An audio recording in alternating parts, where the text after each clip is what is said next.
तो हम ज़रा शुरू करते हैं आपके टीचिंग करियर से बेसिकली, कि आपने कहाँ पढ़ाना शुरू किया था, कब पढ़ाना शुरू किया था?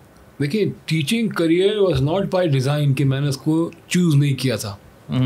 मेरी ख्वाहिश थी कि मैंने अपनी एक कंपनी बनाई थी जिसमें 1500 आदमी काम कर रहे थे, करोड़ों रुपए की कंपनी थी। और being a middle class person, ये 2000 की बात है और 2006-07 तक मैंने रियलाइज़ कर लिया कि पाकिस्तान में एक मिडिल क्लास के आदमी को, बच्चे को, औरत को, मर्द को, बूढ़े को अपने कारोबार को शुरू करने के लिए एक एंटरप्रेन्योरियल इकोसिस्टम जिसे कहते हैं वो नहीं है। ना एजुकेशन है, ना इन्वेस्टर्स हैं, ना फंडिंग है, ना अवेयरनेस है। तो उस वक्त फिर मैंने MIT से बातचीत शुरू की। अच्छा, उससे पहले क्या करते थे आप 2000 से पहले? मेरा अपना मैंने MBA किया यूनिवर्सिटी ह्यूस्टन से, और फिर मैं वापस आया अमेरिका से, और फिर मैंने वेरियस मल्टीनेशनल्स में काम किया, NCR, AT&T, यूनिसिस में, ह्यूज नेटवर्क के लिए। तो ये बड़े डिफाइनिंग मोमेंट्स थे IT इंडस्ट्री के लिए। और आप करते क्या थे वहाँ पर? Marketing and sales. तो मैं जब हायर हुआ 89 में, मैंने आया, शादी हुई मेरी, 90 मुझे NCR ने हायर किया, फिर 6 महीने के लिए भेज दिया अमेरिका। डेटन ओहायो में हेडक्वार्टर था हमारा, वहाँ फिर मेरी 6 माह की ट्रेनिंग हुई। पाकिस्तान में आपने किस यूनिवर्सिटी से पढ़ा था? कराची यूनिवर्सिटी। कराची में मैंने MCOM किया 1985 में। फिर 2 साल मैंने अपना एक फैमिली बिजनेस था उसके अंदर पार्टिसिपेट किया, और फिर मैं अमेरिका चला गया। कराची यूनिवर्सिटी और यूनिवर्सिटी ऑफ ह्यूस्टन में क्या डिफरेंस आपको दिखा, क्योंकि आपने पढ़ा है वहाँ पर दोनों जगह, तो आपको क्या डिफरेंस दिखा? डिफरेंस बहुत ज़्यादा था।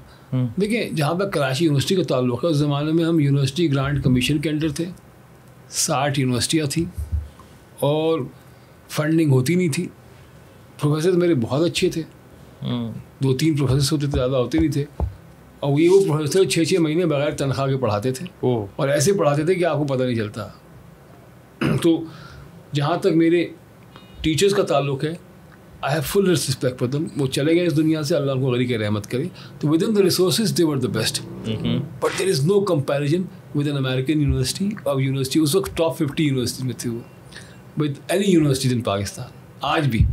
ठीक है, वहाँ जब मैं गया तो पहला मेरा इंट्रोडक्शन क्या होता है, मैं अपनी गाड़ी से उतरता हूँ, पार्क करता हूँ, मेरे साथ एक कैडिलैक सिविला की खड़ी होती है, उसमें से 6 फीट 2 इंच का एक गोरा कोकेशन 55-60 साल का उतरता है, मुझसे हाथ मिलाता है, मैं उससे हाथ मिलाता हूँ। अब मैं कहता हूँ यकीनन कोई प्रोफेसर है, बिकॉज कैडिलैक सिविला उस ज़माने की महंगी तरीन गाड़ियों में थी।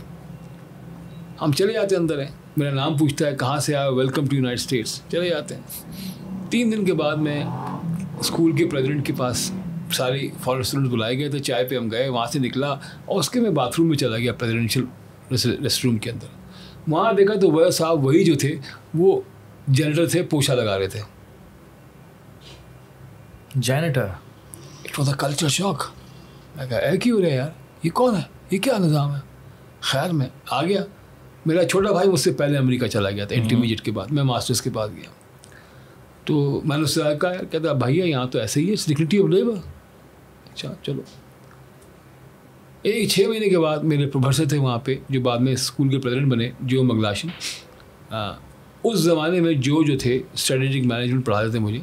तो उस ज़माने में जो थे वो मेरे साथ, जब क्लास के अंदर हर उम्र के लोग थे, तो 2 ख़वातीन थी, कोई 55 साल की, 60 साल की। तो मैं कहा तुम लोग यहाँ क्या करने आई हो? कहने भाई ये ही charges $3,000 an hour for consulting, तो this is the best way to get connected to him. Understand the calibre of a teacher that he was charging $3,000 on a private consulting assignments for an hour. That's a lot of money. तो DBA, Stanford, MBA कहाँ के पढ़े हुए थे। तो मैंने कहा अच्छा जी। खैर वो उसी दौरान एक दिन मैं फिर यूनिवर्सिटी आ रहा था, तो एक फायर इंजन गुजरा मेरे पास से। तो आप खड़े हो जाते हैं, अमेरिका में फायर इंजन गुजरे, आपने you have to play dead, बिल्कुल बैठ जाओ। वो गुजरा तो वो साहब जो थे, जो मगलाशन, फायर इंजन पे वर्दी पहने उल्टे लटके हुए थे। ये क्या हो रहा है? $3,000 घंटा ये क्या घंटा हो जाता हो जा रहा है यार। 2 दिन बाद क्लास थी, मैंने कहा जो I saw you in a fire engine. कहता यस। So what? मैंने कहा व्हाट फॉर यू डूइंग? कहता आई वॉलंटियर। तो मैंने कहा what is volunteer? I know the word but. कहता अच्छा फ्राइडे को आ जाओ प्रेसिडेंशियल कैफेटेरिया में।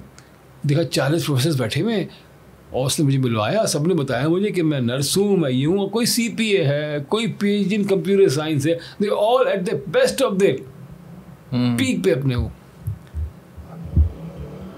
फिर मैं परेशान, मैं कहा यार ये क्या निज़ाम है। तो उसने फिर समझाया कि देखो, जहाँ से मेरी एंटरप्रेन्योरशिप की सोच पड़ी, उसने कहा हम जब ये काम करते हैं ना, जो कौमें अपने गरीबों के लिए काम करती हैं, they try to understand their problem and they develop solutions to them. WhatsApp, Facebook, Instagram, they are all applications for the lower middle and middle class. They are not made for Warren Buffett or Joe Biden, इन सब के लिए नहीं बनी है वो बनी आम आदमी के लिए. And this is the thought that is still missing in Pakistan.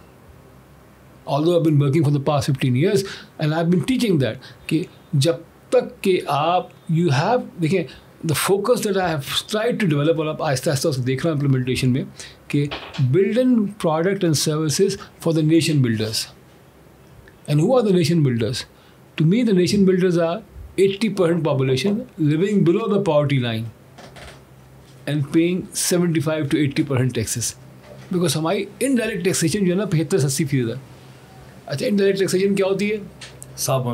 साबुन के ऊपर खर्चा, पानी पे खर्चा, इस पे खर्चा, पानी पे, हर चीज़ के ऊपर. तो ये वो लोग देते हैं. पेट्रोल पे. अच्छा, और फिर आप, थैंक यू मेरी जान, पूछ रहा हूँ, और फिर आप वो टैक्स जमा भी नहीं करते हो, वो आपने फतवे लिए में. ठीक है. तो अब वो जब मैं वापस आया, मैंने अपना काम शुरू किया. कोई 10-12 साल मैंने कॉर्पोरेट्स के लिए काम किया, फिर मैंने अपना काम शुरू किया.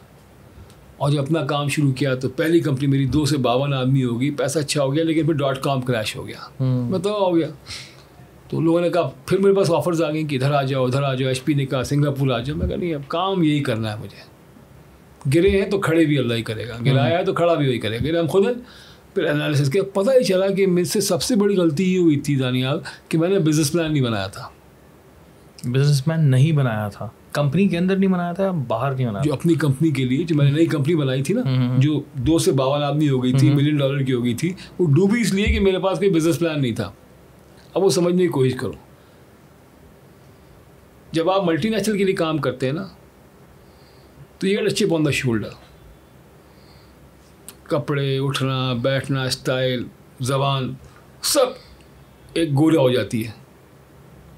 अच्छा, विदाउट इनोवेशन वो सिर्फ एक पॉम्पस आपका एक डेमोनॉल होता है जिसको आप लेके चल रहे होते हैं. पाकिस्तान के अंदर unfortunately the multinationals are not doing anything innovative. They are just selling the products. डब्बे आते हैं, डब्बे निकल जाते हैं, डब्बे आते हैं, सॉफ्टवेयर आते हैं, निकल जाते हैं. कोई इनोवेशन हम नहीं करते इंडिया की तरह. ठीक है. और यही मेरा इख्तिलाफ होता है कॉम्पैक्ट से. जब कॉम्पैक्ट ने 97 मुझसे कहा कि आप Compaq computer regional manager Singapore आ जाइए, मैं कहा पाकिस्तान के लिए कहता कुछ नहीं. टैन कॉगिन था मैनेजिंग डायरेक्टर एशिया पैसिफिक का. ही लाइक मी अलॉट. क्या तुम इधर आ जाओ, वर्ल्ड हेडक्वार्टर चले जाओगे. मैं कह नहीं, मुझे पाकिस्तान से नहीं जाना है. I am here for good. This is my country and I have to be here. ख़त्म. कहता है यू वेस्टिंग योर टाइम. मैंने कहा no, I am not wasting my time. I do whatever I can. बाकी तो मेरी guarantee थोड़ी है. सो वो हमने किया. तो एनीवे, तो जब मैं वापस आया, मैंने बिजनेस प्लान नहीं बनाया था. तो मैंने कहा अगली बिजनेस प्लान मैंने बनाया और मैंने तासीर Hadi Khalid THK solutions launch किए. वो 2 आदमियों से फिर माशाल्लाह 1500 आदमी हो गए, 400 शहरों में पहुँच गए. बेहतरीन कंपनी बन गई. Because this time I made a business plan, proper business plan, financial plan, marketing plan, sales plan, अल्हम्दुलिल्लाह. और वो बेहतरीन काम होता रहा. तो मुझे ये अंदाज़ा हो गया था कि ये चीज़ें हमारे आम आदमी के पास नहीं है. टैलेंट की कोई कमी नहीं है. So then I spoke to MIT. हम उनको लेके आए. उन्होंने कहा भाई हमारे पास तो कोई स्टार्टअप प्लान है, उसके हम $2 मिलियन लेते हैं. मैं कहा $2 मिलियन मैं कहाँ से दूंगा पाकिस्तान के लिए. तो मैं कहा भाई आप एक्सेलरेशन प्रोग्राम शुरू करें, वो हमारे पास नहीं है.